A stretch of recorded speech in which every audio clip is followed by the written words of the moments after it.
This is actually a really big story that broke out this week. So USA Today is no longer going to use the official White House photographer pictures of the president and of the first family because they feel that this is basically propaganda but coming from the White House. 38 news outlets agree with them, and they sent a letter to the White House protesting their shutting out of independent photojournalists in favor of taxpayer-funded photographers. The White House official photographer, his name's Pete Souza. So what you're seeing on the left there, that was just taken by any old photographer, and this is obviously in Washington, D.C. at the mall. And all the photographers, if you look at the picture on the right, they're all stuck in there, in that spot. And they're getting that sort of distant picture. But the official White House photographer, he gets a pretty sweet spot right behind the president, the full image and everything else. Right there, that's Pete Souza on the left with his camera, and that's a image from a regular photographer who has to get him in the picture to get the good picture of Obama, and then obviously on the right, that's the good picture of Obama, and that's the picture that then gets tweeted out by the White House and then picked up by all the news organizations and all that. Now this one is particularly interesting. So this is, the Obamas visited the cell where Nelson Mandela was held. They announced that this was going to be totally private, that there were going to be no photographs taken at all. However, yes, photographs were taken. Of course, this is done by Pete. And the USA Today, their director of multimedia, he issued a statement on this. The functions of the president at the White House are fundamentally public in nature and should be documented for the public by independent news organizations, not solely by the White House press office. And that's Andrew Scott from the USA Today. So I think what's interesting about this is this has always been done. We can think of pictures of every president in modern times where they have the official White House picture. But what's different here is that now, because of social media, once it gets tweeted out by the official account, everybody picks it up. No, but it's a little different though, because the White House, this White House, is barring photographers from going in. On the Nelson Mandela visit, reporters were barred from going in. They were not allowed. They were told no pictures, only to find out on Twitter a little bit later that there were official pictures. You know who else does this? Iran and North Korea.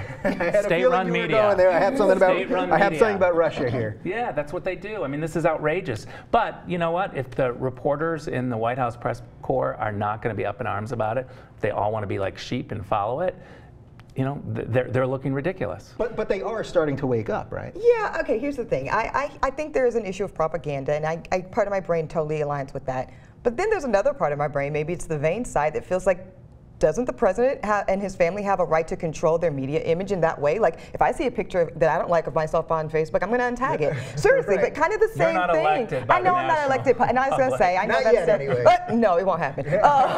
But no, I get that. So the fact that our president makes it different, but I understand some desire, even if it's not necessarily from bad motives, I guess is all I'm saying. It might not be that it's because I now want to curb the thing. It would be one thing if he was untagging himself on Facebook. It's another to bar everybody with a camera. I know. Do you guys think there's a distinction between the public events, so let's say that event at the mall at the MLK thing, or versus where there can be a lot of photographers there and they pen them, they literally put them in a pen, versus something private in the White House? I can understand that if he's on a phone call, you know, with Rouhani, that can be the official White House, because you can't bring in a zillion photographers all the day long. I lived this problem for 8 years, in that reporters are never going to be happy until they are actually inside the room where the decision is being made. The problem is they're not saying anything to this White House. They've spent 5 years allowing this White House. They are now a little bit. Yeah, it's a little late. We've been through the re-election. You know, my problem is that you don't get to say that you're for journalism and then stay quiet on this, because you're ruining journalism. So I think the hypocrisy has really taken America back in terms of freedom of the press. Yeah. Well, I do think it's a slippery slope. I'll say that and kind of contradict my previous statement in that if it gets to this point where there is such restriction and banning and I have sole control over my media image, then it does create a lot of space for bad things and stuff like that. So. Does this also go to how we're too focused on image constantly? Because this White House, obviously, in the advent of social media and everything, is very image focused. And when I was reading the story, it was reminding me of Marco Rubio and the water bottle. Whatever his rebuttal was that night, nobody even remembers, but everyone remembers this guy uncomfortably having dry mouth and grabbing a bottle of water, and that's what was, I mean, CNN literally ran a headline, did this destroy his career? Right. So is there something about image that maybe we're getting completely out of control with instead of substance? Yeah, I mean, pretty obvious. Obvious, I mean, and that's the thing, and that's, I think we've got to decide where we want to place that moving forward. This is not new. We've seen this gradually happening for years now. And I just think because of social media, it's just now at an all-time high. And we're visually stimulated and engaging, and it's been something that the Obama administration has benefited from greatly. But, you know, it's not just going to always be the Obama administration in the White House. So we have to think about where that's going to lead people moving forward. I'm not surprised that politicians are trying to control their image or are worried about, you know, what the public thinks of them. That's absolutely normal. I think it's organic. I also think that the Obama team is not totally to blame for wanting to control that and to taking it to the next level from what the Bush administration did. The next administration is going to be even worse. However, with that being said, there absolutely needs to be a check and a balance from the media, from the White House press corps to say no. And what they did is for 5 years they allowed this creep.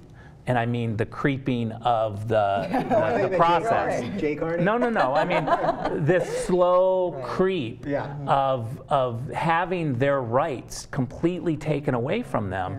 Now they are concerned. Now they are saying things like, wait a minute, you're doing interviews with, you know, celebrity type magazines and not sit downs with real journalists. And they've made this bed and they've ruined the journalistic process while doing it. All right, so that's a slight off topic, but I really like that. So is there anything they can do to change that? Because even now when I watch presidential press conferences, you know, he's got 3 people that he asks questions to, and then he answers questions for so long that they never ask more questions because nobody even knows how it started. But also, they purposely set it up so that he asks questions of people that aren't going to ask important questions and follow-ups and things like that. Is there anything we can do at this point, or are we sort of down that rabbit hole now? Is it too far? Yeah, I mean, I like the checks and balances thing. I think ideally here's what would work best, but it might be too late.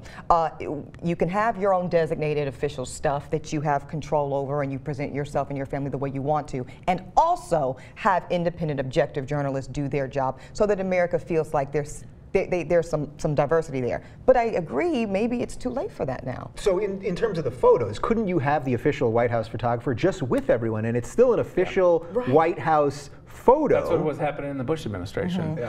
Look, I think that the daily White House briefings and the press conferences from the President of the United States, you're not going to get real information there. That's all for show. And it's gotten worse, and it's never going to be the situation where we're going to get real information. Journalists need to do their job. They need to investigate. They need to go to the different cabinet officials. They need to dig down so that we can get the truth. Yeah, I don't expect the President of the United States to know every detail of what's going on. So at a press conference, I want him or her to give me the kind of overall strategy. I'll get the details from someone else.